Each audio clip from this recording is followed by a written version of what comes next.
por la sagrada esperanza.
A partir del 2 de abril, nuestra gloriosa bandera flamea sobre las islas del Atlántico Sur y jamás será arriada.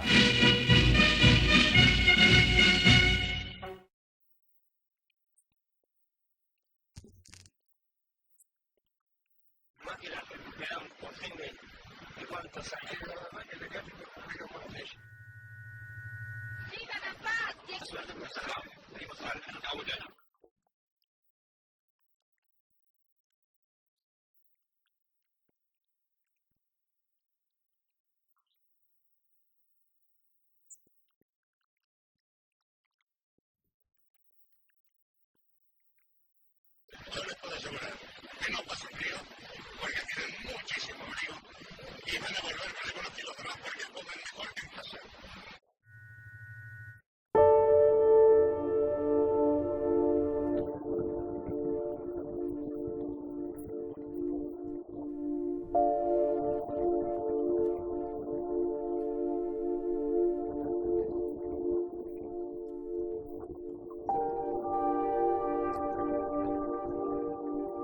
El 2 de abril de 1982.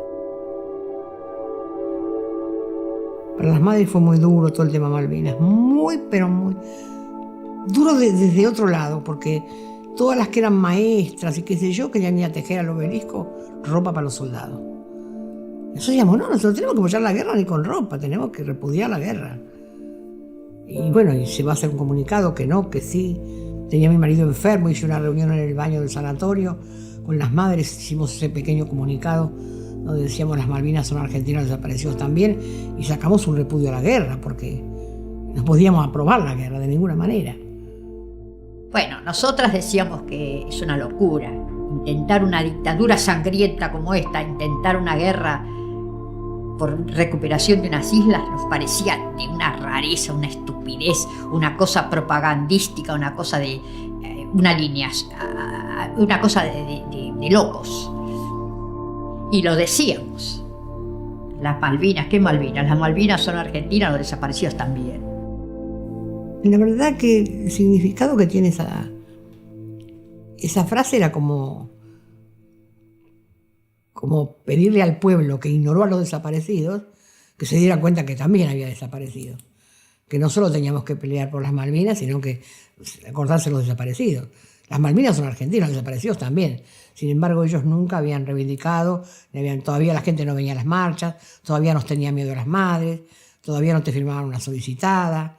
Mucha gente decía, ay, lo que han hecho, cómo sacaron eso. Como tuvimos razón. Estamos pasando por un periodo bastante malo. Que no hay laburo, la gente no tiene un sopa, no toma tazo. ¿Qué le preocupa a usted? El país, señor. ¿Usted no? Apenas 2 días antes del desembarco en las islas, la dictadura encabezada por el general Leopoldo Galtieri se había enfrentado a una masiva movilización obrera. Tanto la crisis económica y social como la acción del movimiento de denuncia del terrorismo de Estado permitían vislumbrar los probables límites del régimen. Pero la guerra desplazó brutalmente ese panorama. La historia estaba dando un vuelco inesperado.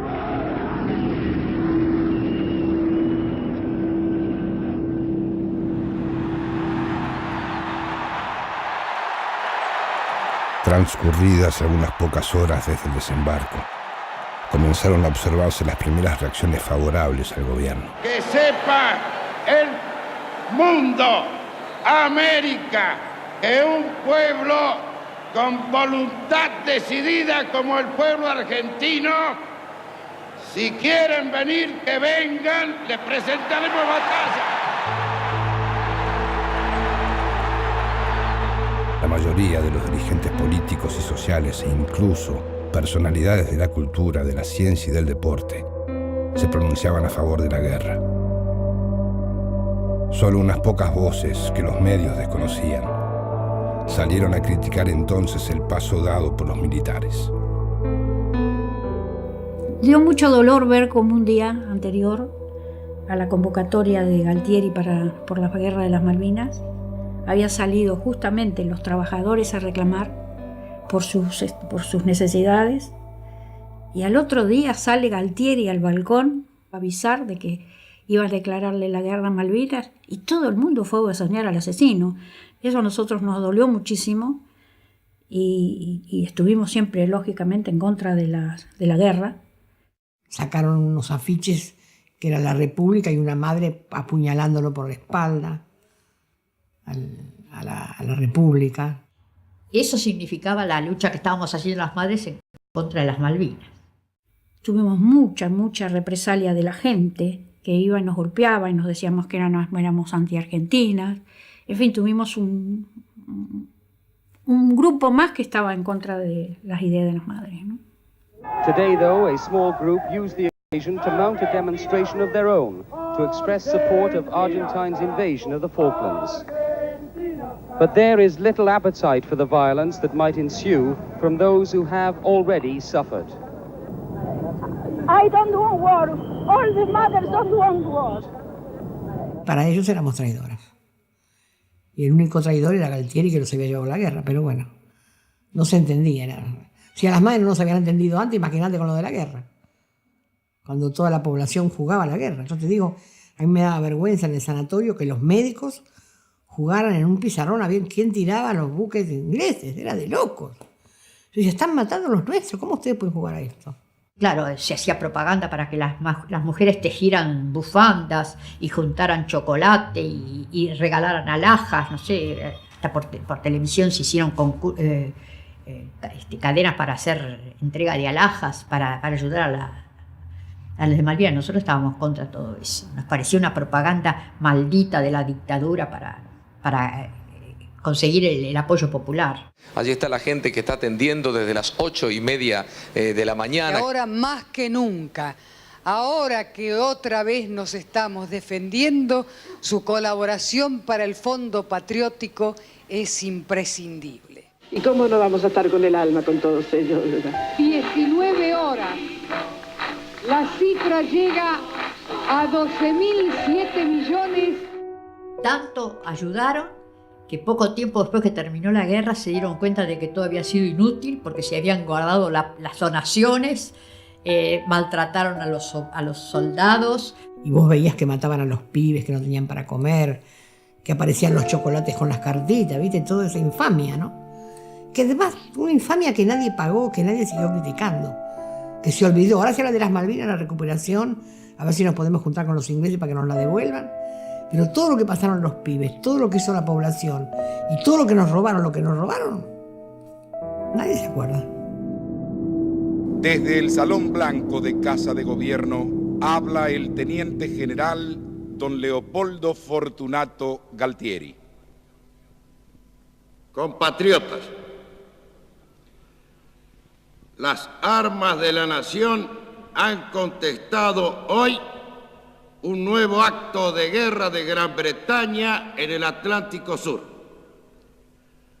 Han usado y siguen usando en estos momentos el fuego contra nosotros. Y le hemos respondido y responderemos con el fuego, y esa será siempre nuestra respuesta si el enemigo intenta convertir nuevamente en colonia la tierra argentina.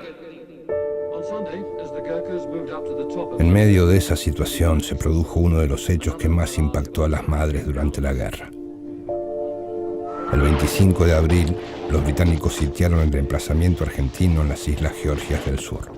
Georgia del Sur, otro cable urgente este de Washington. El canciller argentino Nicanor Costa Méndez dijo hoy que el ataque británico contra su país pone en grave peligro la paz mundial.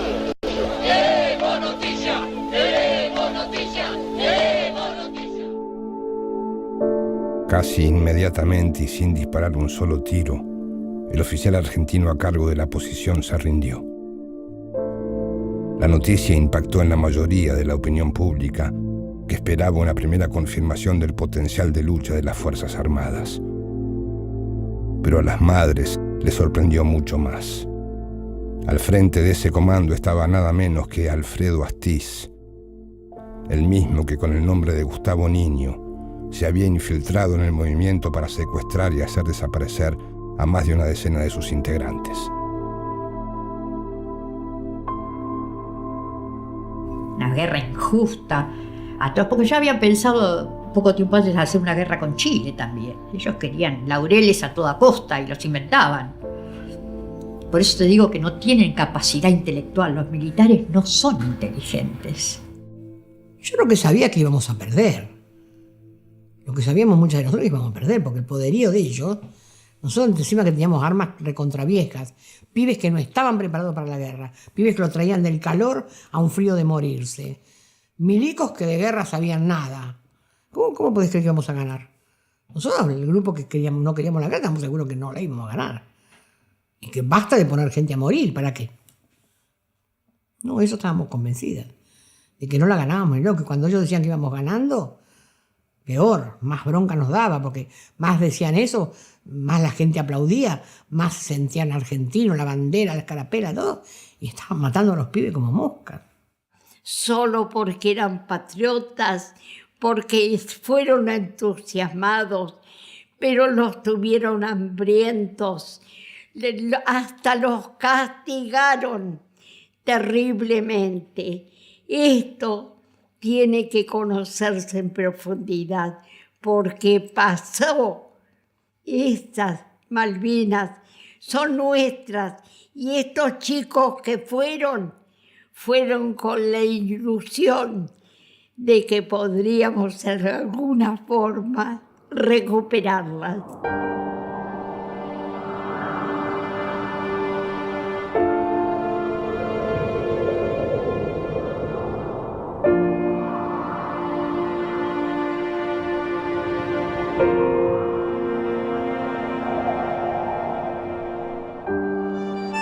A medida que se filtraba del cerco informativo la verdadera situación en el frente, la dirigencia social y política comenzó a tomar distancia del gobierno y a asumir una posición más crítica, poniendo simultáneamente el acento en una salida negociada a través de la vía diplomática. El combate de Puerto Argentino ha finalizado. La derrota en Malvinas desencadenó una grave crisis. La ruina política, social y económica que se había puesto en evidencia en la movilización del 30 de marzo de 1982 y que había sido desplazada del centro de la escena por la guerra, volvió a un primer plano.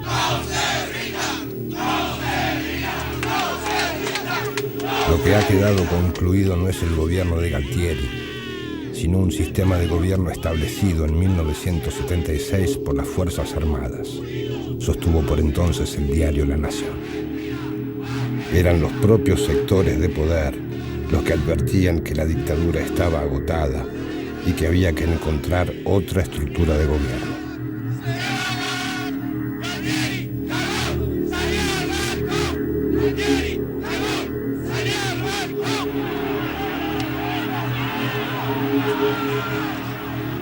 Mira, si vamos a hablar claro, todo lo que sube baja. Y nadie llegó arriba y se quedó. Las dictaduras del mundo y de la historia nos demuestran que siempre se acaban. Y esta empezó a tener sus lados flacos.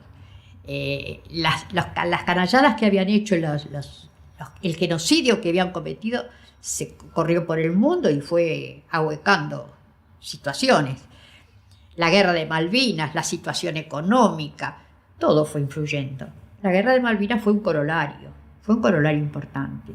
La gente sabía lo que estaba pasando en Argentina, ya no era oscuro. Entonces los militares ya no podían seguir tapando el sol con las manos.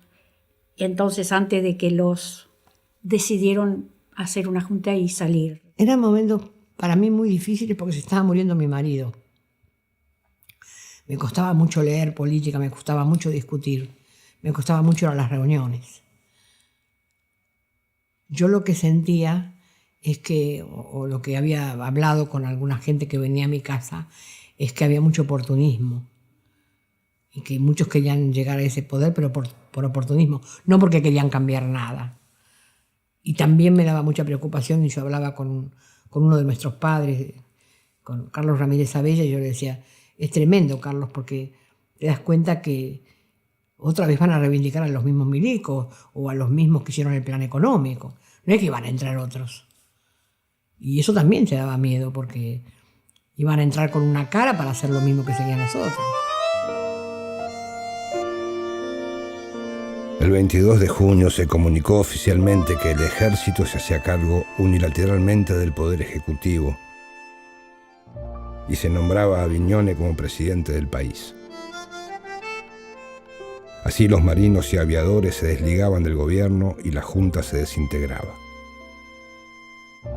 En esa encrucijada, un grupo de dirigentes de los principales partidos políticos, a excepción de las agrupaciones de izquierda, se apresuró a reunirse con Viñone en el Congreso de la Nación para investirlo de la mínima legitimidad necesaria para mantenerse en el poder.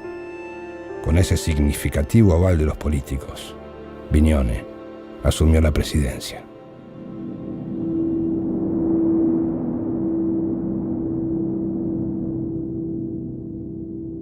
Lógicamente estábamos contentas porque cualquier que viniera a reponer, cualquier presidente que viniese, era siempre superior a esta horrible dictadura. Pero con respecto a nuestro reclamo, no teníamos mucha esperanza de que el próximo gobierno, porque no creíamos que los milicos iban a entregarse mansamente. Pensábamos siempre que detrás de esa entrega de poder había un tratado, un entramado entre el nuevo poder y los militares. No creíamos, la verdad en los políticos no creíamos, pero había que dar un paso adelante. Si ahora iban a gobernar los políticos, había que ir a pedirles explicaciones y decirles qué van a hacer. No podíamos dejarlos ahí tranquilos. Y empezamos a recorrer los partidos. Pero ahí nosotros ya tomamos una decisión que era empezar a visitar a todos los comités, todas las unidades básicas con una carta. Hicimos una carta muy dura, como esas cartas que siempre supimos hacer las madres, y decidimos ir. No todas, porque algunas no querían. Al primero que fuimos al Comité Radical, al más grande que hay ahí cerca de Entre Ríos. Y fuimos 80 madres, y había una reunión grandísima. Entonces no nos querían dejar entrar. Una vez que se infiltró una, nos sentamos todas en la escalera. Ellos estaban arriba. Después de un rato de debate dijimos, bueno, salgamos de la escalera, entremos, porque ¿para qué estamos acá? Así que entramos, le pedimos disculpas y le dijimos que mientras ellos habían estado en la heladera, nosotros habíamos estado peleando. Y que lo que queríamos que leyeran esa carta, que era un pedido de lo que queríamos las madres, que pasara si llegaban a ser gobierno. Las madres se habían convertido en una potente fuerza simbólica. Eso fue rápidamente percibido por los partidos políticos, que empezaron a temer por el costo electoral que tendría desestimar las demandas de justicia. Las madres fuimos a todos los partidos políticos, incluso a la UCD, a reclamarles que no se hicieran cargo de los desaparecidos, que las madres íbamos a seguir exigiendo aparición con vida y que nos informaran qué pasó con los desaparecidos. Porque si ellos no exigían a esta junta militar ¿Qué pasaba? ¿Dónde estaban? ¿Qué habían hecho? ¿Qué iba a pasar? Ellos no iban a tener poder si no eran los milicos los que decían que había pasado. Pero terminaron todos apoyando la historia de que son dos demonios. Eso terminaron apoyando los partidos políticos, todos. Que hubo violencia y engendró la violencia. Y entonces a nosotros con eso no nos tapaban la boca, porque nosotros decíamos, los delitos que comete un civil deben ser juzgados por la justicia y condenados como corresponde. Pero los delitos que comete un Estado son genocidios y son delitos de lesa humanidad. No hay alternativa.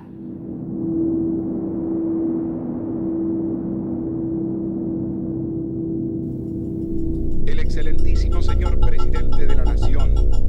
El 28 de febrero de 1983, el dictador Viñone anunció las elecciones que se realizarían el 30 de octubre de ese mismo año. Ante el fracaso del acuerdo propuesto por los militares a los políticos, provocado por la presión de las madres y el movimiento de denuncia contra el terrorismo de Estado, la Cuarta Junta Militar emite el llamado Informe Final, un acta institucional que daba por cerrado el tema de los desaparecidos y evitaba toda investigación futura sobre las violaciones a los derechos humanos. Los altos mandos de las Fuerzas Armadas asumían la responsabilidad histórica por todas las acciones represivas protagonizadas por las fuerzas de seguridad y se declaraba muertos a todos los desaparecidos. Sobre los resultados y consecuencias de la guerra contra la subversión y el terrorismo.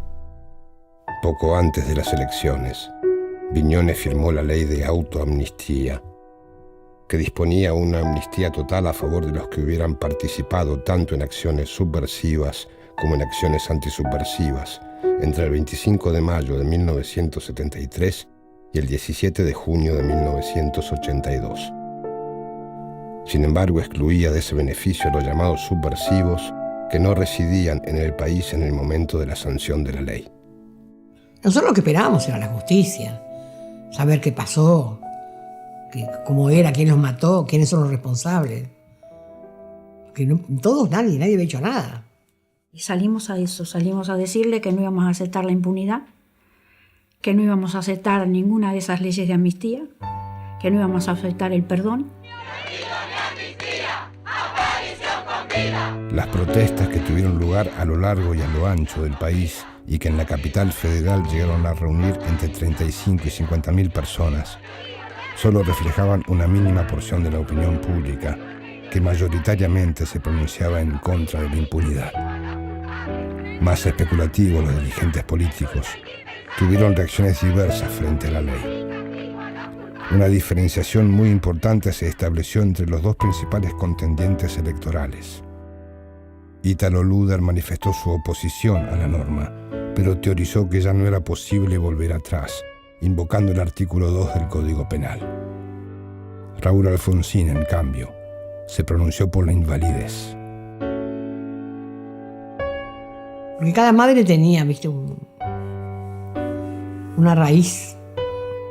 Como mi papá lo quería Balbín, había madres que eran del PC, que tenían familiares en el PC, otras tenían madres en el peronismo, en el justicialismo. Y cada uno, viste, como empezaron a tirar para las elecciones, también empezaron a tironear con lo que pedíamos las madres. Y eso fue del principio de la descomposición, de la división que hubo en las madres. Esos eran los momentos en que empezamos a sentir que ya que la mayoría no pensábamos igual. Porque en la marcha de la resistencia, que no quisieran poner la palabra resistencia, bajó un poquito. Pero ya después se hizo mucho más complicado. Y ya entonces las diferencias se fueron ahondando, ¿viste? Porque la asamblea tenía mucho poder, porque estaba llena de políticos, movimiento ecuménico lleno de curas. Y nosotras, ¿viste? Nada de nada, no queríamos saber nada con ningún partido. Decíamos, somos una organización política sin partido. No queríamos ser una ONG. Pero también eso llevó a una gran soledad. La marcha de las Madres de Plaza de Mayo en reclamo por familiares que han desaparecido. A 2 días de la asunción de un nuevo gobierno constitucional, esta es la última marcha que se realiza bajo el gobierno militar. Era la última marcha de las madres bajo la dictadura. A nadie se le escapaba el significado de ese último jueves. La movilización venía siendo preparada desde varias semanas antes. Culminaba para ellas un ciclo, desde sus dramáticos y solitarios comienzos hasta ese momento, en el que parecían haberse convertido en el símbolo de casi todos los opositores al régimen surgido en 1976. Estaban en los umbrales de una nueva época, esa que alguna vez habían anhelado como el punto de llegada, la meta en la cual alcanzarían, sino la posibilidad de encontrar con vida a sus hijos, al menos justicia.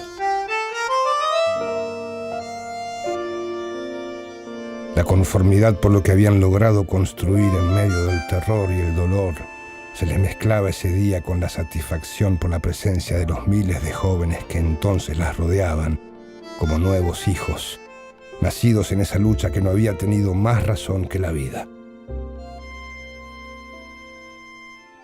Esa vez la manifestación se prolongó por varias horas y al concluir su marcha en torno a la pirámide, se dirigieron por la amplia avenida de Mayo hacia la Plaza del Congreso.